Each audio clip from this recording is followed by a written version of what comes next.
Iran के पास जो uranium है वो ईरान का बहुत बड़ा सेफ्टी वेल्व बन गया है। उसकी वजह यह है कि उसके उनको 700-800 गज के करीब उन्होंने ड्रोन फटा था, मिसाइल।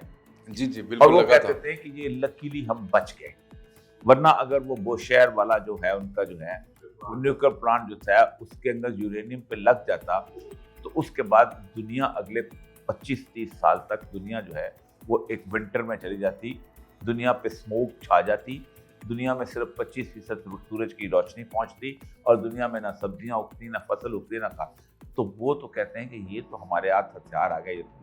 न्यूक्लियर बॉम्ब को परसू करने के तो पहले भी वो तैयार है, आज भी तैयार है, हमेशा से तैयार है।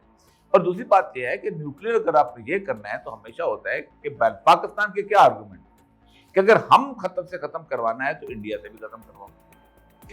और आज से काफी अरसा पहले सैमर हर्ष ने जो स्टोरी निकाली थी इजराइल के बम की, दुनिया कहती है ना इजराइल के पास एटम बम, तो ईरान का मुकाबला किसके साथ? अब तो साबित हो गया कि ईरान का मुकाबला इजराइल के साथ है, क्योंकि पिछले साल इजराइल ने हमला किया उसके ऊपर। तो सबसे पहले या तो इजराइल को राजी करो, तो बैलेंस होता है ना हमेशा कि जब आप करें, ये नहीं हो सकता कि आप एक मुल्क को कहें। इसीलिए जब रशिया की और अमेरिका की नेगोशिएशन हुई थी कि हमने एटमी हथियार में कमी करनी है, तो दोनों ने कहा था हमने कमी करनी है, हालांकि रशिया डिफीटेड सूरत में था। एक दूसरा उन्होंने उसको जो कहा है स्टेट ऑफ हुर्मुज़ को ओपन करें। स्टेट ऑफ हुर्मुज़ में आप ये देखें, ये पूरी की पूरी है कि इन्होंने अपना वो वहाँ चले गए थे, उन्होंने दे अलाउड इट, और वो अपना वो करना भी शुरू हो गए थे उसकी clearness. Behind the scene the US forces began preparing to clear the sea mines. कल जो हमने कहा था ना वो अमेरिकन जहाज आए sea mines from the state of Hormuz, whether as part of emerging deal और unilateral pressure was left unclear.